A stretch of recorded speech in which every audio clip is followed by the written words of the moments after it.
person must be big enough to admit their mistakes, smart enough to profit from them, and strong enough to correct them. And the only real mistake that we make is one from which we learn nothing.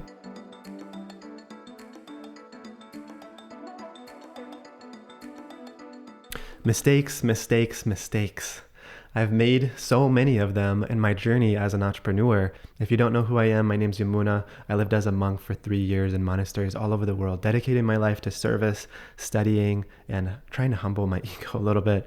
I then started Jivanam Ayurveda and wellness after I graduated the monastery and started to train people in the science of Ayurveda and body work and train hundreds of students all over the world. And then I saw a need for healers and transformation experts to have high-level business systems and training and community that's actually conscious and ethically based. And so I started Conscious Business Mastery, where now we've grown to a company of 12.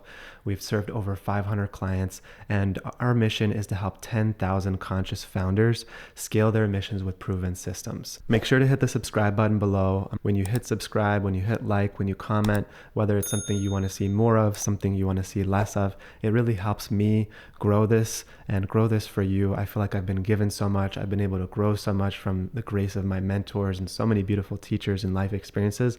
And I want to give back in this YouTube channel as much as possible. And so by doing that, you help give back a little bit here and also give me feedback on what you want to see. So let's go ahead and jump in. The first mistake, and I see so many entrepreneurs that have this, is having a faulty meaning-making machine. So what do I mean by this? Well, you're getting the wrong lessons from the stimuli and from the events and the dualities and the challenges that are coming into your life. So I wrote a little poem to display one of the points that I want to make here. So it goes like this. You asked for love, and so God gave you heartbreak, not to punish you, but to teach you the depths of love's true meaning. You asked for strength, so he sent you challenges that nearly broke you, because strength is forged in the fire of adversity. You asked for wisdom, and God gave you trials to show that wisdom isn't learned in ease, but in struggle.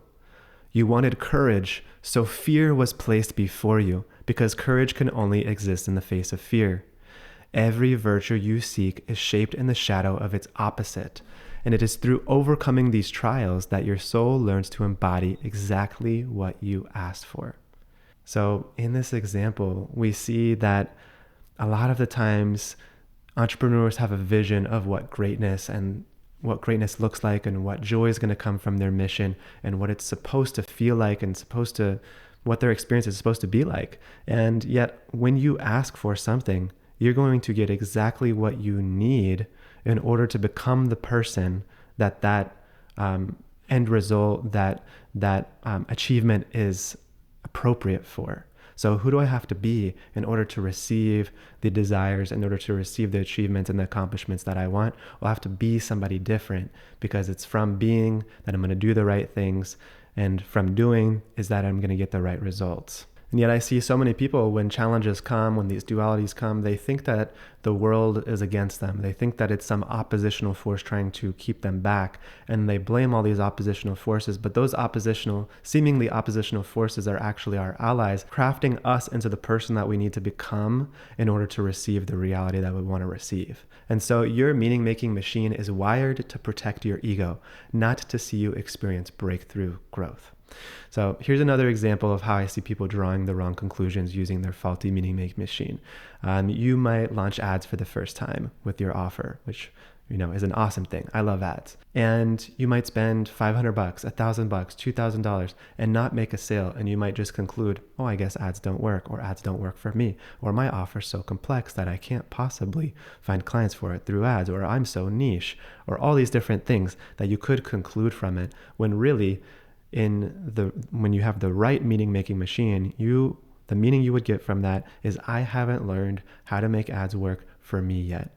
I haven't learned the skill set of media buying, of marketing, and of iterating based on a scientific data-based approach in order to get my ads to work, and I haven't committed to that. That's the right meaning to draw from that. Or you might take your first 10 high-ticket sales calls and they don't close. You don't get any sales from those first 10 calls that you have. And you might conclude, well, I guess my offer sucks, or I guess I suck, or I guess high-ticket sales just really isn't for me, or sales really just isn't my thing. When you have the right meaning-making machine, you can conclude, I need to get better at sales. I think sales is actually a skill. That how much time have I put into actually learning it? Is my offer positioned the right way? Is it compelling enough? Where in the sales call are people getting lit up? Where are people getting bored? Where are people getting disconnected? Where can I be more confident? How can I test different pricings? So there's so many things that we could look at, and it's really just having a growth mindset instead of just concluding that like a whole category of business, whether that be ads or sales or high ticket or low ticket, is just not for us or just doesn't work. So many marketers I see out there, they kind of create this mentality in the marketplace that, you know, webinars don't work, or VSLs don't work, or sales calls don't work anymore, or organic content doesn't work. Only this new secret thing works. The thing is, all of those things work. It's just, have I gotten them to work yet? There's people making 6 figures, 7 figures, 8 figures using practically every strategy out there. No following, just a newsletter, tons of following, no ads, tons of ads, no following, high ticket only, low ticket only, courses, one-on-ones, retreats only, everything you could possibly think of. As long as there's a person out there who's actually done what you're trying to do, then there's no reason and there's no benefit to boxing yourself in with a failure mentality that this just doesn't work for me. The last point I'll make in this first mistake section of faulty meaning making machine is to actually listen to your inner quitter. This is a little bit contrary to what a lot of people will say, which is like a kind of hype, motivation, just kind of push through kind of thing. In my experience, your inner quitter, in many cases, is trying to point you towards more life, more joy, and more freedom. And it's revealing the gaps in your life that aren't experiencing the level of freedom that you want to experience. And so what I've developed is a 4-part framework that you can put any unpleasurable business components through to see how you should deal with them and gain more life from them. And here's how it goes. So the first option with any unpleasurable business component is to delegate, have somebody else do it. Maybe a friend, maybe you do a work exchange, maybe you hire somebody on Fiverr. Something that you're not good at, doesn't light you up, have somebody else do it. Pay them something, or do a work exchange, right? Or give them a testimonial and a referral in exchange for their work. Number 2 is eliminate. So if it's something you really don't like, and it's also like not really necessary, like it's not a lead generation or sales activity that's actually converting and proven, then you can probably get rid of it, right? You can get rid of it. So many entrepreneurs if you're working so hard and you're not growing, it's because you're doing the wrong things. And so you want to be able to look at your whole calendar and be able to eliminate things that aren't actually moving the needle forward consistently.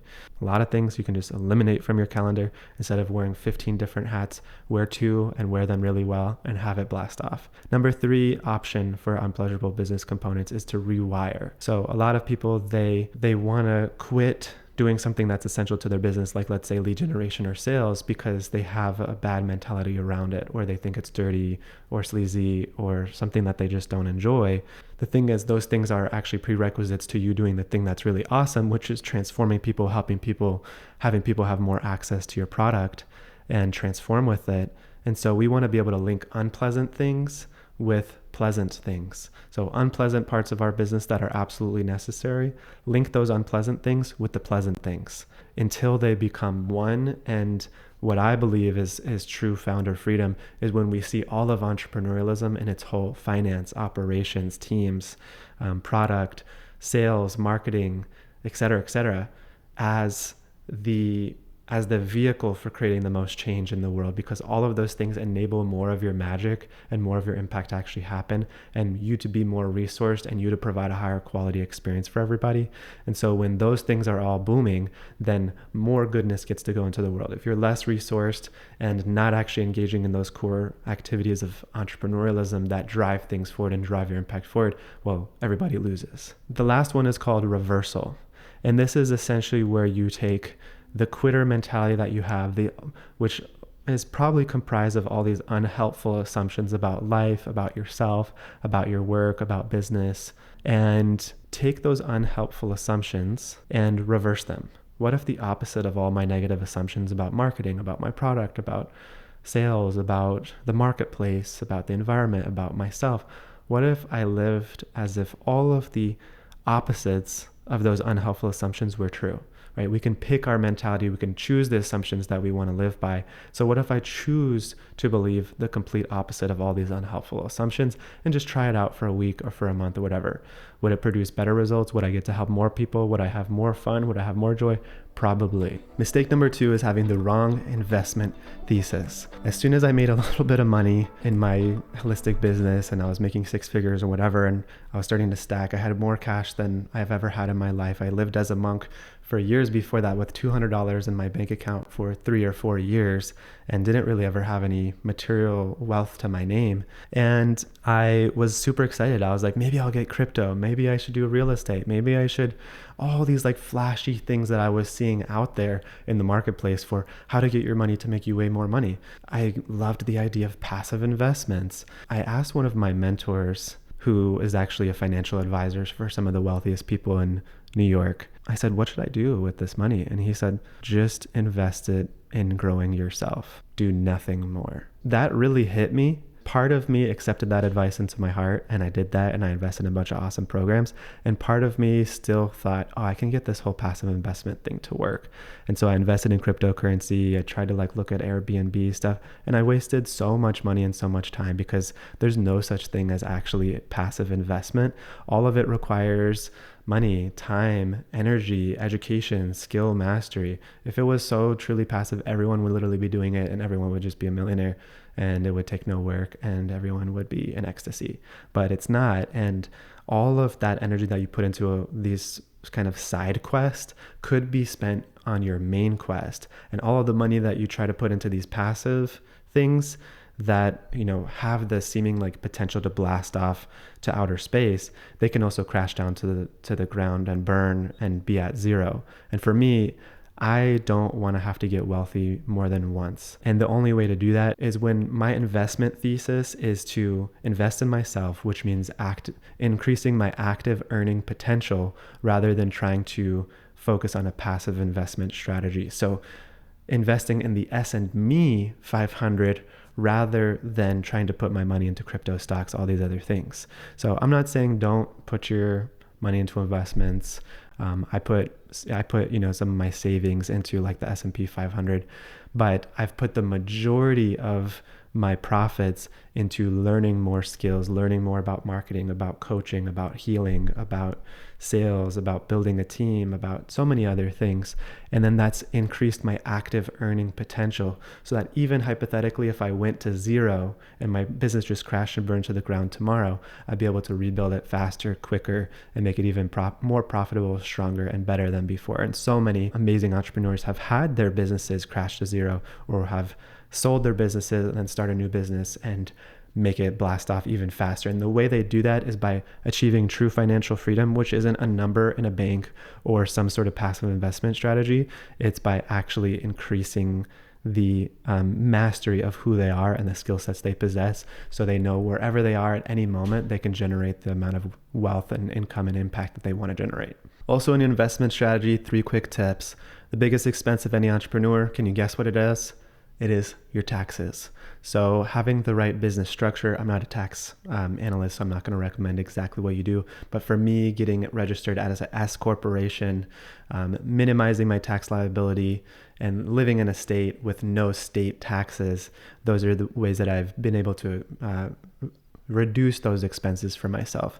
Number 2 with finances and investment is don't play with imaginary money. So all the credit cards that I have them on auto pay every single day. So when I check my checking account for my business, I know exactly how much money I have, and it's not like some big amount that my credit card is going to suddenly take out of my checking account, and I don't actually know what my cash flows look like. So I have all of my credit cards, they're getting points and they're getting all that cool stuff, but they're auto paying every single day from my checking account, so I know exactly where my cash flow is at. And the last thing is not buying back my time. So one of the best ways to make less money is to continue doing tasks that are under your desired hourly rate. So if you want your hourly rate to be $200 an hour, $500 an hour, $1,000 an hour, $2,000 an hour, whatever it is for you, Think about all the tasks that you wouldn't pay somebody that per hour to do that you're currently doing, and you need to get those off of your plate immediately and either eliminate them, automate them, or delegate them by hiring somebody who can take that off your plate. That immediately raises your net worth per hour and helps you get time back to do the most important things in your business. Number 3 is an important one, and it's called forcing versus allowing. What this mistake for me has meant is trying to develop complete attachment to the process while developing a detachment from the outcome. Staying in a consciousness of gratitude and doing everything I can to show up for the particular situation, what life and what business and what my clients and what my family and what God is asking from me, and leaving the rest up to the divine. I've done my part, right? I can't always control what cards are dealt to me in life, but I can always choose how to play those cards. So one of the mistakes that I've made is dipping into that energy of trying to force things, which feels like controlling. It feels like a real resistance energy towards what is. It feels like some level of entitlement energy. It feels like by my will, I'm going to, completely control reality and get exactly what I want. And the energy of allowing, interestingly enough, not so shockingly enough, actually way more abundant, which means it invites in grace. It invites in gratitude every day. It invites in humility. Sometimes I could get so laser focused on what I want to achieve and how I want to achieve it and trying to get it to work and really trying to force it, versus when I step back, take a deep breath, have gratitude for the most basic foundational blocks of my life, like the sun hitting my face or a warm embrace of a loved one or the beautiful clients I get to serve or all the things that I've gotten to do and gotten to receive. And as soon as I enter that energy of grace, gratitude, humility, and allowing, more goodness comes my way. Mistake number 4 is getting advice from the wrong people. Here's a few things that I ask myself when I get advice from somebody. Do they have the sort of character traits that I want to develop, right? They might be good at marketing or sales, but do they have the sort of ethos, values, and character that I want to embody? If not, I probably don't want to learn from them. The second is, if they haven't achieved what I want to achieve, then they're likely going to be operating from a much more risk-averse place if they haven't earned what I want to earn. Certainly if they're non-entrepreneurs, if they have a normal job or 9 to 5, people that usually have 9 to 5s are much more risk-averse, which is why they're, potentially not entrepreneurs. Getting advice from people that are risk-averse is going to greatly limit how you approach and how bold you are in your mission. No matter what, being an entrepreneur, there's going to be risk involved, and it's from those risks that we decide to be fully committed to our missions and actually see what we're capable of.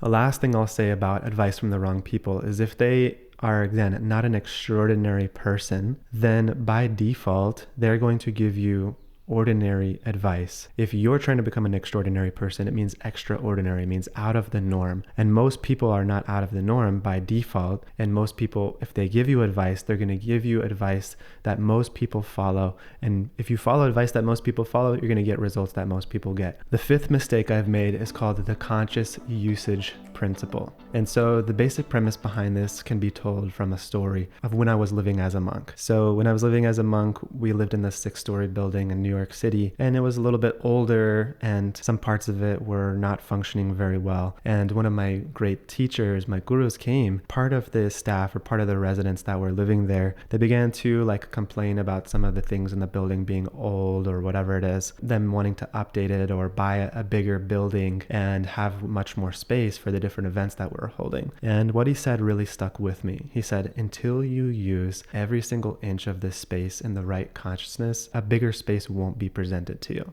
And that always stuck with me until I use every single resource in my business, time, money, team members, education, etc. Until I use all of those things correctly, I'm not going to get more because I'm neglecting what has already been given. From the perspective of a loving mother, if a loving mother is giving and giving and giving and giving, and the child is just completely neglecting everything that's been given, then the mother is less inclined to just pour in more. The mother is less inclined to pour in more. And so, of course, there's always going to be a loving, benevolent force from the universe or from God or from, life. And at the same time, when we're neglectful as adults and as business owners and as stewards who are actually being asked to have a higher level of consciousness, when we're neglectful, then we're not actually setting the example for which the universe wants to actually give us more. So for me, this looks like doing a monthly financial audit to go through all my statements, see which charges and which subscriptions and stuff I don't actually use and don't actually need. Every one of my clients can get me more clients by me just asking for a referral. And my clients can get me more clients. That's getting resourceful. Leads, there's probably so many leads in your system, whether that be personal contacts, Instagram, school, LinkedIn, email, SMS, Facebook, et cetera, that you haven't reached out to in a while in a personal level, that's just sitting there waiting for you to potentially impact them. Monthly marketing audits, seeing all the different ways that you're doing lead generation, which of them are creating the highest returns. If you're running ads, which one has the highest return on ad spend, or which one's taking up a ton of your time and not actually bringing back a return, using your time in a way that creates the best results. Actually, underneath this video, I'm going to create a little audit for you to see how well you rate under this conscious usage principle. And I'm going to give you a bunch of different ways to measure how well you're embodying the conscious usage principle, in your business, and see all the ways that your bucket is leaky. A lot of the times when people want to grow, they just want to add more and more and more things and do more to grow. But a lot of the times you can just grow by looking at what you have already and making all of it much more efficient and much tighter. Number 6 is a quick but important one. It's called degenerative imitation. So what do I mean by this? Anytime that we're trying to learn and become better and become bigger and better leaders and teachers, we need to learn from our mentors. And when we learn from our mentors, there's a certain level of healthy imitation that's going to happen. Their lingo, their way of being, the education that they give us is going to help us basically emulate the things that we want to become. And it's a healthy level of imitation that helps us imbibe new knowledge, new characteristics, and new ways of being in the world. Now, at a certain point, once we've embodied the principles behind their teachings and behind their mentorship, that imitation of them becomes degenerative. It means it takes away from our growth and takes away from our authentic expression. And so I see a lot of people, myself included, this about my mistakes. Different mentors I've had, I've tried to imitate them to some extent. So if it's a particular business model, I might think, I need to build a huge team and build like a massive sales and marketing engine just like them, because that's the way that they did it and that's the way that they've become successful. Or, I need to speak in this way and be charismatic in this way because that's what's really attractive about this mentor that I have. And I would just have had to dial in what's actually real for me, what's authentic to me, which part of this is healthy imitation, which I totally believe there's healthy imitation, it's called learning, and which part of this is degenerative imitation, meaning it's actually not fully true to my best qualities coming out and what I have to give in my own uniqueness. So how can I integrate the principles without doing the degenerative imitation? So ask yourself, where am I imitating and where do I have degenerative imitation? Mistake number 7 that I've seen in myself and also in so many people is trying to get the product perfect before having market fit and before having hundreds of clients go through your thing. So I love the intentionality of trying to make the best product possible. I certainly believe in that, and I believe long term that's how you make the most money. But the catch-22 is, one, we don't actually know that there's a market fit, meaning that getting complete strangers to buy our thing because they see how valuable it is, the sort of painful problems it solves, or the sort of amazing aspirational identity it helps them achieve through going through our process or buying our product or whatever it is, that hasn't been established yet when we're just making a course or just making a product, because we're just making that in our own little bubble of creative energy. We haven't put it out there through paid ads into complete strangers and had them judge the value of it or the perceived value of it and gotten that really dialed in. So one, we don't want to spend all this energy trying to make a product perfect before we actually know that it's going to be able to be sold on a big scale. Number 2 is there's no way to actually make something perfect before someone's actually gone through it. There's going to be so many different psychologies of people. There's going to be so many different ways of learning that they have. And the only way you're going to make the product perfect is by having dozens and dozens, hundreds and hundreds of people go through your product.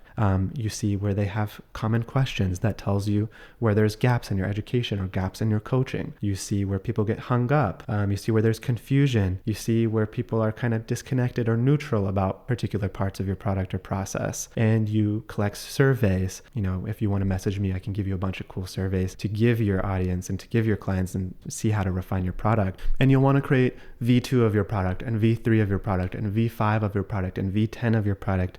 And it's only after you've had so many people go through it, give you feedback, see where the issues are, and keep iterating and improving, making things more efficient, more easeful, more joyful, more high level, better presented, more aesthetic, more organized, etc., that you've actually are getting closer towards perfection. But perfection isn't something you're going to achieve up front before anybody goes through it. It's something that's going to happen through massive iteration and through tons of data. Mistake number 7 is called the one deep well principle. And I've fallen into this trap so many times. Think about it like this. If you could dig 30 different wells and try to hit water versus dig one deep well and try to hit water, which one would you rather do? Which one's going to give you the highest likelihood? If you dig 30 shallow wells, there's no chance that you're ever going to hit water because you have to dig to a certain depth to see whether there's water or not. Versus if you dig one deep well, you can actually have a high chance of hitting water. And so why this happens is because there's something called the emotional cycle of change. In the beginning, we get excited about an idea and we have uninformed optimism about it. It means we feel really optimistic about it and excited about it, but we don't actually know about it on a very, very deep level that an expert would know about it. So it's called uninformed optimism. And as soon as we start going into it, whether that be, let's say, investing into Airbnbs or starting a coaching program or scaling our business to 7 figures or whatever it is, some new idea that you have. As soon as we start getting into it, we see how much complexity, how much knowledge, how much mastery, how much effort is going to be required. And we start to dip down into what's called informed pessimism. Now, informed pessimism means that now you have a much better idea of what this is actually going to take, and it scares you, it depresses you, it discourages you, it frustrates you. A lot of people, they keep going down and down and down until they hit what's called the valley of despair. It's a crisis mode. It's a really confrontational space where you have to contemplate whether you're really serious about this and you want to decide to be successful and figure it out, even if you don't necessarily know how. And you have to decide, that's the interesting thing, you have to decide that you're going to be successful before you know how exactly you're going to be successful. Or it's the point at which you quit and go back to step 1 and try to find something new and sexy and have uninformed optimism about it, learn more about what it's going to take, go into informed pessimism, and then go back into valley despair. And that's what shallow well digging looks like. People hop from sexy thing to sexy thing and new thing to new thing,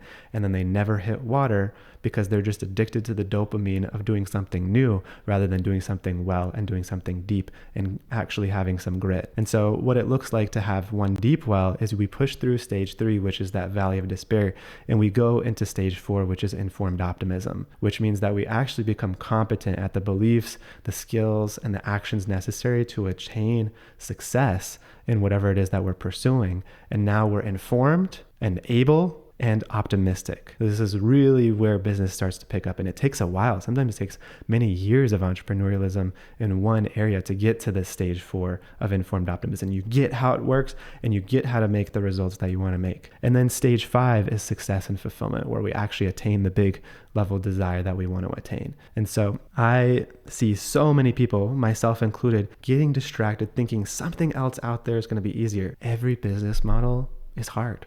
Every business has tons of challenges.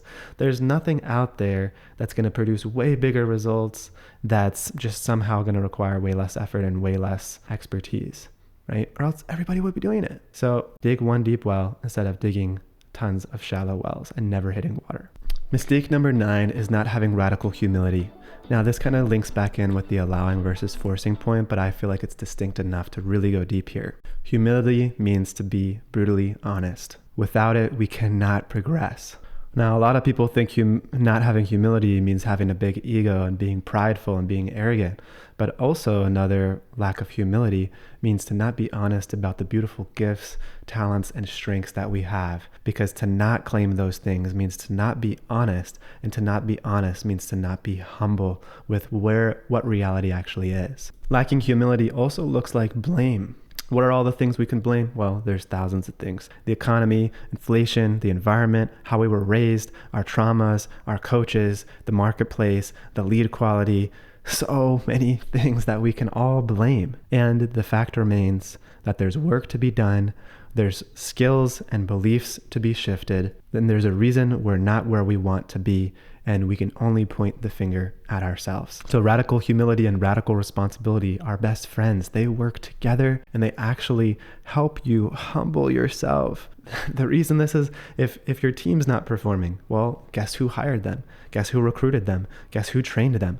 You did. If your ads are not working, guess who gave the ad team the content?